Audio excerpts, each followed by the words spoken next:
बिस्मिल्लाहिर्रहमानिर्रहीम बिस्मिल्लाहिर्रहमानिर्रहीम। आज मैं आप तमाम मोमिनीन को नमाज़ इस्तग़फ़ार पढ़ने का तरीका बताना चाहता हूँ और मैं ये बताना चाहता हूँ कि नमाज़ इस्तग़फ़ार की फ़जीलत कितनी है। हम इसे बहुत कमतर समझते हैं अस्तग़फ़िरुल्लाह को। मैं ये बताना चाहता हूँ कि इस अस्तग़फ़िरुल्लाह की फ़जीलत कितनी है। इमाम रऊफ़ इमाम रज़ा अलैहिस्सलाम के हरम में एक आलिम दीन इमाम रज़ा अलैहिस्सलाम के हरम को पकड़ कर रो रहा था, रो कर दुआ मांग रहा था, इल्तिजा कर रहा था। तो वो रो रहा था, तो दौराने उसके रोते हुए एक तालिब इल्म आया। उसने आकर उस आलिम दीन का कंधा हिलाया, कंधा हिलाकर कहने लगा कि आप वही आलिम दीन है ना जो टीवी पे बैठ के हमें अस्तग़फ़िरुल्लाह नमाज की फ़जीलत और नमाज इस्तग़फ़ार पढ़ने का तरीका बता रहे थे। तो उस आलिम दीन ने बताया, हाँ मैं वही आलिम दीन हूँ कि जो टीवी पे बैठ के नमाज इस्तग़फ़ार पढ़ने का तरीका बताया। तो उस तालिब इल्म ने कहा कि आपने जब वो तरीका बताया मैं बहुत बड़ी मुश्किल में गिरफ्तार था, मुझे बहुत बड़ी मुश्किलात ने घेरा हुआ था। तो मैंने घर जाकर मैंने और मेरी ज़ौजा ने वो नमाज अस्तग़फ़िरुल्लाह अदा की। जैसे ही नमाज अस्तग़फ़िरुल्लाह पढ़ के हम मुसल्ले से उतरे, हमारी तमाम मुश्किलात हल हो गई। हमने जिस मकसद के लिए पढ़ी थी हमारा वो मकसद पूरा हो गया।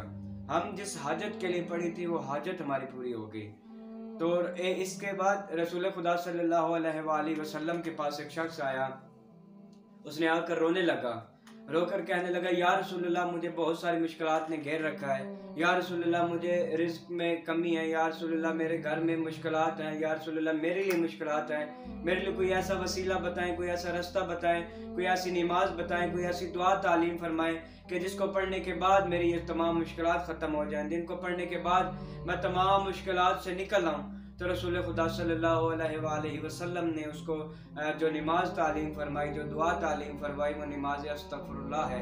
रसूल खुदा ने फरमाया, अस्तग़फ़िरुल्लाह जो इंसान कसरत दिल से पढ़ता है उसकी तमाम मुश्किलात ख़त्म हो जाती हैं, खुदावंद क़ुद्दूस उसके गुनाहों को माफ़ कर देता है। तो नमाज अस्तग़फ़िरुल्लाह पढ़ने का तरीका भी रसूल खुदा सल्लल्लाहु अलैहि वसल्लम ने बताया। वो पढ़नी किस तरह से है? सबसे पहले आपने सूरह अल-हम्द पढ़नी है। सूरह अल-हम्द पढ़ने के बाद आपने सूरह इन्ना अंज़लना पढ़नी है। सूरह इन्ना अंज़लना पढ़ने के बाद आपने रकू में चले जाना है। तो रकू में आपने 15 दफ़ा अस्तग़फ़िरुल्लाह पढ़नी है। रकू में सुभान रब्बियल अज़ीम पढ़ने के बाद 15 बार आपने अस्तग़फ़िरुल्लाह रब्बी व अतूबु इलैह पढ़ना है। उसके बाद फिर आपने सजदे में जाना है। पहला सजदा करने के बाद 15 बार अस्तग़फ़िरुल्लाह रब्बी व अतूबु इलैह, फिर दूसरा सजदा में सुभान रब्बियल आला पढ़ने के बाद फिर 15 दफ़ा अस्तग़फ़िरुल्लाह रब्बी व अतूबु इलैह। 2 रकअत नमाज अदा करनी है और दोनों रकतों में इसी तरह से इस अस्तग़फ़िरुल्लाह को पढ़ना है। टोटल 57 दफ़ा अस्तग़फ़िरुल्लाह पढ़ना है और इसको पढ़ने के बाद आपकी जो भी मुश्किल है, जो भी परेशानी है वो ख़त्म हो जाएगी, मुश्किल हल हो जाएगी, रिज़्क़ में इजाफ़ा होगा। और तमाम मोमिनीन से इल्तिमास है कि इसको कम तर न समझा जाए, इस नमाज अस्तग़फ़िरुल्लाह को कसरत दिल से अदा किया जाए। अल्लाहुम्मा सल्लि अला मुहम्मद व आले मुहम्मद व अज्जिल फ़रजक या आले मुहम्मद।